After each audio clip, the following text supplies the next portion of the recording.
Selamat datang di 3 Manajer Amatir Bahas Taktik Bola.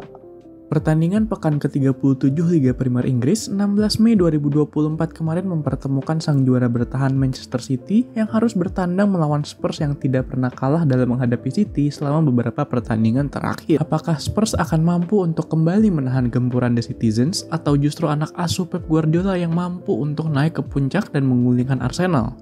Inilah analisisnya. Spurs bermain menggunakan formasi 4-3-2-1 dengan Van de Ven yang mengisi posisi bek kiri menggantikan Udogie yang cedera hingga akhir musim. Maddison diposisikan sebagai trio lini tengah bersama Bentancur dan Højbjerg, sedangkan Pape Matar Sarr berada di belakang Son dan Brennan Johnson. Sedangkan bagi Manchester City, mereka menggunakan formasi 4-2-3-1 dengan Rodri dan Kovacic sebagai double pivot di tengah, diikuti De Bruyne sebagai pemain nomor 10 di belakang Erling Haaland. Anak asuh Postecoglou seperti biasa bermain build up dari belakang dengan bantuan Porro yang inverted sehingga menjadikan situasi 1 melawan 1 pada lini tengah Spurs.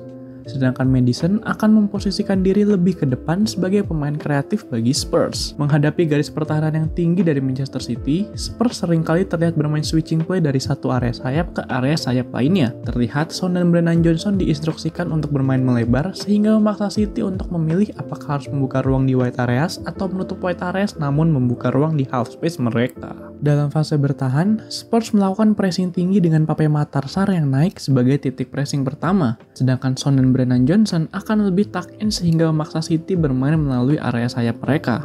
Maddison dan Bentancur juga diinstruksikan untuk naik sehingga menyulitkan City dalam melakukan progresi bola melalui double pivot mereka, Kovacic dan Rodri. City menerapkan pressing tinggi sejak menit-menit awal pertandingan dengan formasi dasar 4-4-2. Haaland dan De Bruyne menjadi pemain terdepan yang melakukan pressing pada lini pertahanan dari Tottenham, sementara Rodri dan Kovacic akan naik sejajar dengan Foden dan Bernardo Silva. Selain itu, City juga memainkan garis pertahanan yang tinggi meskipun Spurs sudah memasuki area tengah lapangan, sebuah taktik yang berani dari Guardiola dalam mempersempit area permainan Spurs. Dalam fase menyerang, City bermain build up dari belakang dengan menggunakan 3 bek, Kyle Walker, Ake, dan Ruben Dias, sedangkan Gvardiol akan bermain lebih maju ke depan mengisi posisi sayap kiri dikarenakan Foden yang seringkali bermain inverted. Pada beberapa kesempatan, Guardiola terlihat menginstruksikan Kyle Walker untuk bermain lebih menyerang di sisi kanan City di saat Bernardo Silva bermain inverted, mengingat Van de Ven yang bukan berposisi sebagai bek kiri asli, serta Spurs yang bermain lebih sempit. Selain itu, Foden dan Bernardo Silva sering terlihat bermain lebih ke arah half space bahkan bermain sentral untuk mengatasi Spurs yang bermain sempit dan memenangkan duel di area tengah. Sedangkan tugas untuk menjadi pemain sayap diberikan kepada Gvardiol dan Kyle Walker. Pada babak pertama ini terjadi jual beli serangan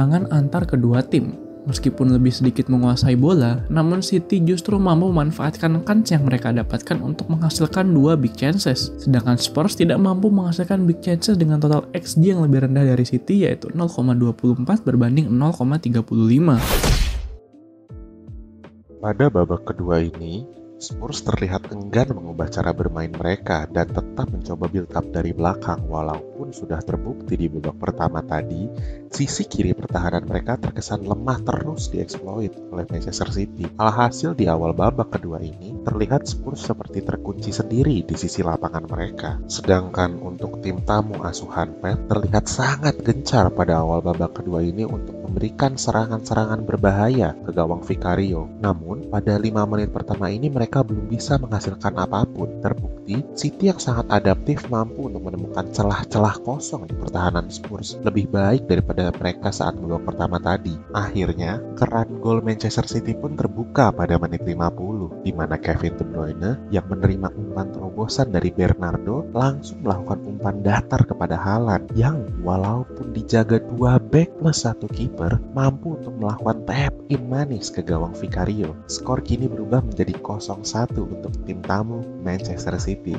Lalu, setelah gol pertama tadi, Postecoglou pun langsung merespon pada menit 55, di mana ia pun memasukkan winger anyar mereka Kulusevski untuk menggantikan Bentancur. Nampaknya Spurs mencoba menyamakan keadaan dengan cara bermain lebih menyerang. Tidak lama setelah itu, kesialan terjadi tepatnya pada menit 64 di mana kaki kanan Romero menabrak kepala penjaga gawang City yaitu Ederson dan terlihat membuat sang kiper sedikit terdisorientasi. Lalu setelah pemeriksaan medis yang cukup panjang, akhirnya pada menit 69 ia digantikan dengan Stefan Ortega. Di saat yang sama pun Pep juga menarik Kevin De Bruyne untuk memasukkan Jeremy Doku guna menambah daya gedor di lini depan. Di menit 84, giliran Tottenham yang memasukkan dua pemain sekaligus, di mana Oliver Skip dan Giovanni Lo Celso masuk untuk menggantikan Pape Matar Sarr dan Pierre-Emile Højbjerg yang pada pertandingan ini bermain agak kurang bagus menurut kami. Lalu, pada menit 89,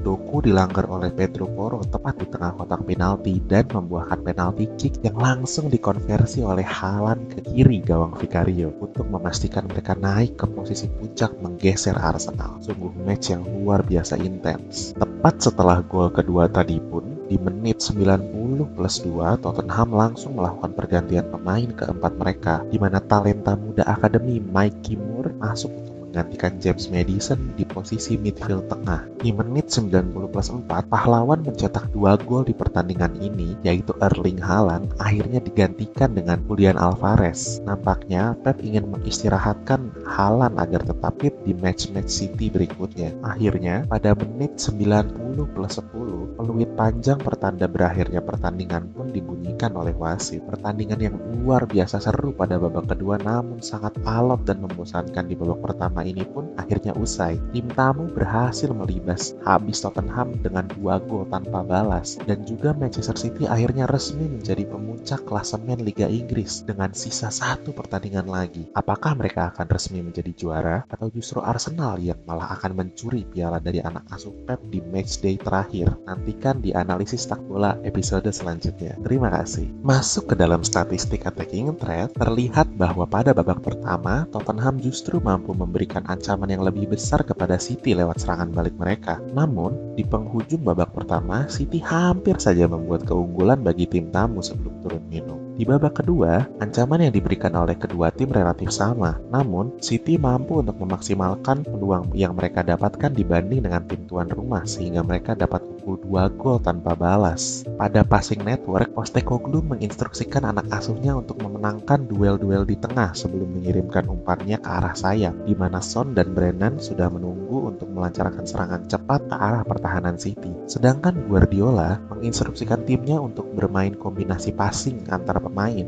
Meskipun Haaland memang lagi-lagi tampak terisolir sebagai penyerang, Walker juga terlihat berposisi lebih agresif dibandingkan Gvardiol, terutama apabila Bernardo Silva sedang menusuk ke area tengah permainan.